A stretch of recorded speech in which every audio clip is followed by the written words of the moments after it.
powdered eggs, carrot fudge, and potato flour. These are just some of the bizarre food inventions that kept Britain's home front going during the Second World War. But why did British families have to make these unusual substitutions? And how did the entire country pull together to keep the nation fed under the pressure of wartime rationing? When the Second World War broke out in 1939, the UK was importing over 20 million tonnes of food a year. This dependency made the country extremely vulnerable to attacks on its supply lines. Germany aimed to exploit this weakness by cutting off the sea routes that brought food into Britain, hoping to starve the nation into submission. Protecting cargo ships from enemy U-boats and destroyers became a matter of life and death during the Battle of the Atlantic. Those who sailed these routes risked everything to bring essential supplies to the UK, leaving no room for luxuries. Anything that couldn't be produced at home quickly became scarce, and many staple foods disappeared from shelves altogether. By the summer of 1939, 50 million ration books had been printed, ready to be used when needed. Before the war, what you ate in Britain depended a lot on your social class or income. By 1936, when the government first started thinking about rationing, middle-class families were eating around 3,100 calories a day, whereas working-class families consumed closer to 2,500. The hardships caused by the Great Depression in the 1930s also meant that some people were already struggling to feed their families. Rationing helped even the playing field. Rationing was introduced to make sure that everyone had a fair share of items that were hard to get hold of. By controlling what people could buy and allocating foodstuffs based on calorie intake and vitamin requirements, everyone would have broadly the same healthy diet. This contrasted with the rationing system in Germany, for example, where there were often larger rations for a specific class at the expense of others. In September 1939, a fully fledged Ministry of Food came into being, headed first by William Morrison and later more famously by Lord Walton. On National Registration Day, 29th of September 1939, every householder was required to complete a form listing all the people living in their home. The Ministry of Food was responsible for maintaining adequate supplies and ensuring that food was distributed fairly and sold at reasonable prices. The ministry worked in cooperation with the Ministry of Agriculture on questions of home supply, with the Treasury, which financed all purchases and operations, and with the Ministry of War Transport, which supplied the shipping to bring food from overseas. On the 1st of November 1939, it was announced that food rationing was going to be introduced in the UK. Ration books began to be distributed a week or so after the announcement, and in January 1940, rationing officially started nationwide. This is the Child's Rationing Book, issued by the Ministry of Food on 8th of July 1940. Everyone was issued with a rationing book like this one, and each person had to be registered with a specific butcher, milkman and greengrocer to ensure that numbers were spread out evenly and supply and demand could be anticipated so that shops didn't go short. In turn, the shopkeepers were reliant on specific wholesalers. Rationing was also adapted to people's needs, with different coloured ration books for different groups. Brown for most adults, green for expectant mothers and under fives, and blue for older children. The government gave allowances such as extra cheese for manual workers, added meat and dairy for pregnant women, priority milk and vitamins for children, protein swaps for diabetics and vegetarians, and larger meat, tea and sugar rations for soldiers. When buying items, you would hand over your ration book, and each rationed item would be paid for with money, usually set at a subsidised rate by the government. A corresponding coupon in the ration book would be crossed out or removed, so that they could not be reused. The idea of fairness, regardless of social class, went all the way to the top, with even Her Majesty Queen Mary, mother of King George VI, being issued with this very ration card. The introduction of rationing meant British families on the home front suddenly had to make do with much less, and the government put in place strict limits. Everyone had to obey. The weekly ration allowances were tiny. The British public were limited to just 4 ounces of bacon or ham, roughly 2 thin slices, along with 12 ounces of sugar and 4 ounces of butter. Meat was added to the ration list on the 11th of March 1940, But unlike other foods, it was not measured by weight. Instead, families were given a spending limit. It began at 1 shilling and 10 pence a week, but after several changes, it was reduced to 1 shilling and 2 on 7th of July 1941, a rate that stayed in place for the rest of the war. As shortages grew, more essentials were added. Cooking fats and tea were rationed from July 1940, with tea limited to just 2 ounces a week. Preserves were added in March 1941, and cheese followed in May 1941. Ration books, however, were not the only things the British public had to navigate. The government also introduced a points system in December 1941. This system covered tinned meats, fish and beans. It was later expanded to include cereals, dried fruits and vegetable pulses, biscuits, some types of preserves, suet, jellies and canned sweet puddings. Everyone was given 16 points for every 4-week period. However, a single tin of baked beans cost 2 points, and a pound of raisins or sultanas took 8, meaning points rarely stretched far. As more foods were added, the government increased the allowance to 24 points, before reducing it again to 20 points in May 1945. Unlike normal rationing, people did not have to register with a specific shop. Points food could be bought anywhere, and the system could change every 4 weeks depending on supply. The allowances and even the points value of food themselves were constantly adjusted to match wartime shortages. The system therefore proved more flexible, but also more unreliable at times. Rationing shaped everyday life in ways big and small. Even with ration books in hand, shortages were constant, and when deliveries finally arrived, it was often a race. First come, first served. Housewives queued the moment word spread that a shop had something in stock. In fact, queues became so common that people would join one automatically, even if they didn't know what it was for. Fresh foods were especially scarce. Eggs and milk were frequently replaced by powdered versions. Families mixed the powders with water, whisking and stirring until they resembled the real thing. It wasn't perfect, but in wartime Britain, it had to do. Rationing transformed how food was made. As ingredients became scarce, manufacturers had to adapt. By 1941, chocolate companies could no longer use fresh milk, so the famous Cadbury's Dairy milk bars were replaced with the new version known as ration chocolate, made with dried skimmed milk powder instead. In IWM's collections, we hold an original bar of Cadbury's ration chocolate, a rare reminder of what wartime treats really looked like. It wasn't just food that was rationed either. During the Second World War, Britain changed how it travelled, dressed and ate together on the home front. Petrol was immediately rationed from September 1939. Drivers were limited to enough fuel for roughly 200 miles a month, and as the war tightened its grip, only those with special permits could buy petrol at all. Clothing followed soon after, with imports falling and huge quantities of fabric diverted into uniforms, parachutes and other military kit. The government suddenly announced clothes rationing on the 1st of June 1941. Overnight, everyone received 66 coupons to last the whole year. But with a raincoat costing 16, a dress 11, and a pair of shoes up to 7, it didn't take long before people realised they'd have to get creative. The Make, Do and Mend campaign cheerfully encouraged families to repair and rework the clothes they already had. Thousands joined in clothes exchange schemes where children's outgrown trousers and dresses could be swapped for the next size up. At the same time, the government introduced utility clothing, simple, well-designed outfits made from approved fabrics. They were reliable, affordable, and made to last, helping stretch precious materials a little further. Fashion even slimmed down for the war effort.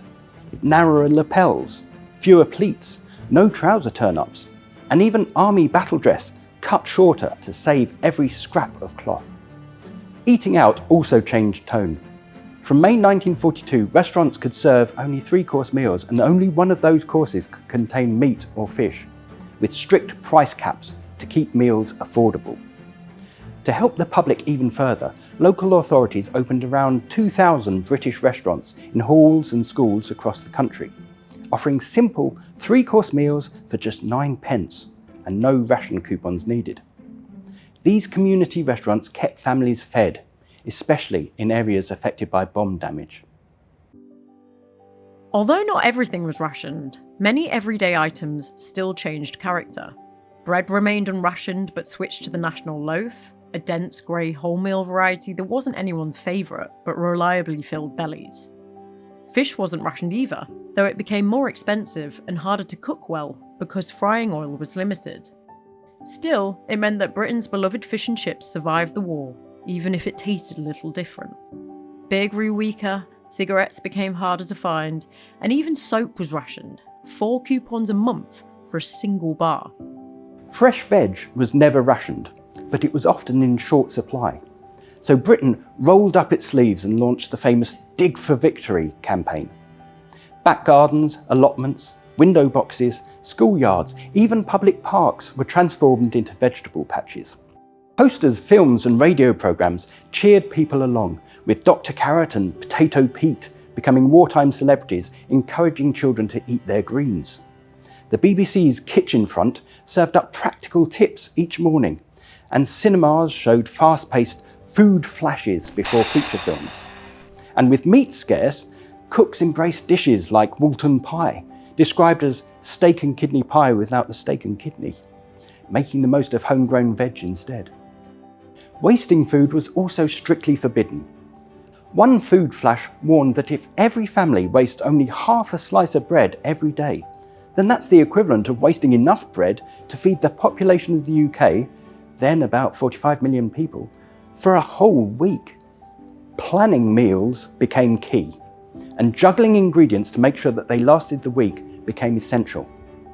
Wartime recipe sheets and tips were published by the government to help households make tasty meals with basic ingredients.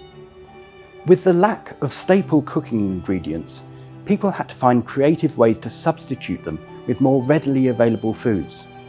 Parsnips, beetroot and carrots were used to bulk out cakes and add the natural sweetness that was lacking due to having little refined sugar.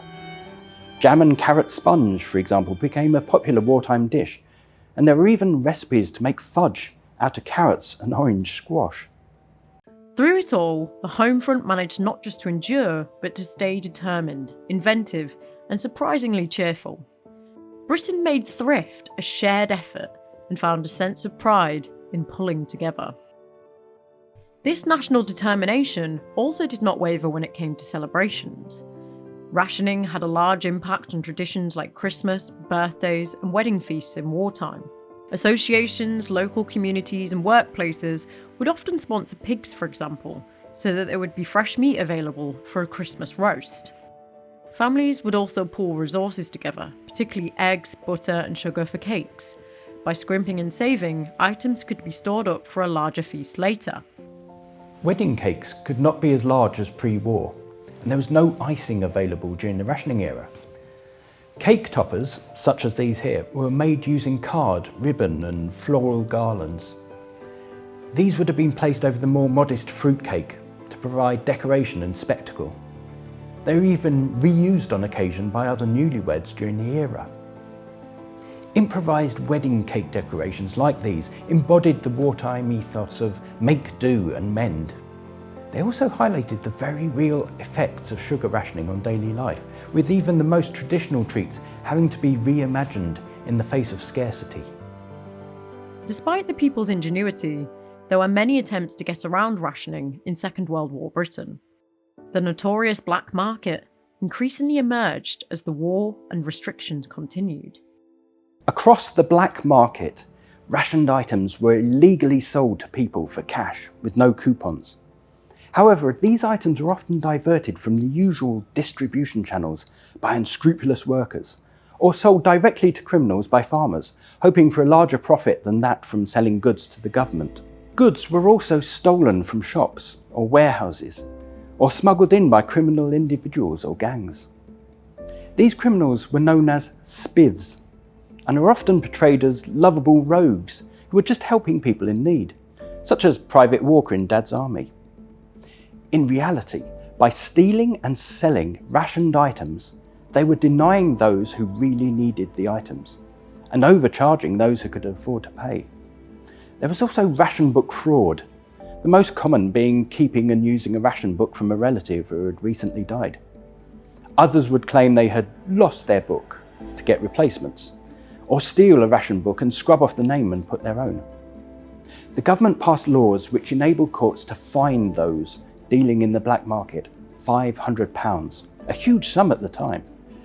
Ration books were carefully recorded and names and addresses had to match completely, or a shopkeeper couldn't take it. No one wanted to lose their licence. However, even the most law-abiding citizen was able to turn a blind eye to a little entrepreneurship in return for an extra egg or bottle of whiskey. Victory in 1945 did not bring an end to rationing. Far from it. On the 27th of May 1945, barely 3 weeks after VE Day, cuts were made to the basic ration. Bacon went down from 4 ounces to 3 ounces, cooking fat from 2 ounces to just 1, and part of the meagre meat ration of 1 shilling 2 pence had to be made up of corned beef. Even with meat, butter and cheese from New Zealand and Australia easing some of the restrictions, the withdrawal of American financial support and subsidies meant that Britain still could not afford to import food at pre-war levels after 1945. Britain was also sending supplies into war-torn Europe, as there were millions of displaced people who were starving. The terrible wet summer of 1946 and the hard frost of early 1947 devastated the wheat harvest and ruined much of the stored potato crop, forcing Britain to ration bread and potatoes for the first time. In the years of post-war austerity, the British public were treated to the dubious pleasures of whale and horse meat as substitute for scarce traditional cuts. Sweets also briefly came off ration in April 1949, but the rush of children to the shops caused shortages so severe that rationing was reinstated in August 1949 and remained until 1953. On top of food, the allocation of clothing points also declined towards the end of the war. Until the end of 1945, only 24 coupons were issued instead of 66. In our collection, we have a coupon book from 1947. This specific book is for women's stockings, showing just how severe clothing shortages remained in the post-war years. During the war, women had already resorted to creative solutions, such as painting their legs with gravy or makeup, or simply braving going bare-legged. They continued to bear the brunt of restrictions on fashion until the 15th of March 1949, when Britain finally de-rationed clothing. By the late 1940s, public frustration was bubbling over. Years after victory had been declared, people were still queuing, still making do, and still living under the shadow of rationing and austerity. What had once been accepted as a patriotic wartime necessity now felt increasingly intolerable, and anger over continued shortages became a powerful force in the 1950 and 1951 elections. The legacy of wartime rationing left an indelible mark on British food and culture. As well as ensuring fairness for all, rationing actually improved the health of British people. Infant mortality declined and life expectancy rose. This was because it ensured that everyone had access to a varied diet with enough vitamins. People were consuming less fat and much less sugar, while milk and fibre consumption increased. People smoked and drank less. Petrol rationing meant people walked or cycled more. Obesity was becoming a rarity. The new National Health Service, created in the immediate post-war years, continued to ensure allocation of milk, orange juice, cod liver oil and vitamin supplements for pregnant and nursing mothers and for growing children. The health of the nation was ensured for a generation. However, the austerity of the post-war years resulted in a continued frugality in the country's approach to cooking. British cooking's reputation for being bland and uninteresting persisted for many years to come. At long last, on the 30th of June 1954, the final restriction was lifted when meat came off the ration. With that, Britain could finally declare the era of rationing over. The UK was the very last country to abandon its wartime rationing system, almost a full decade after the Second World War had ended.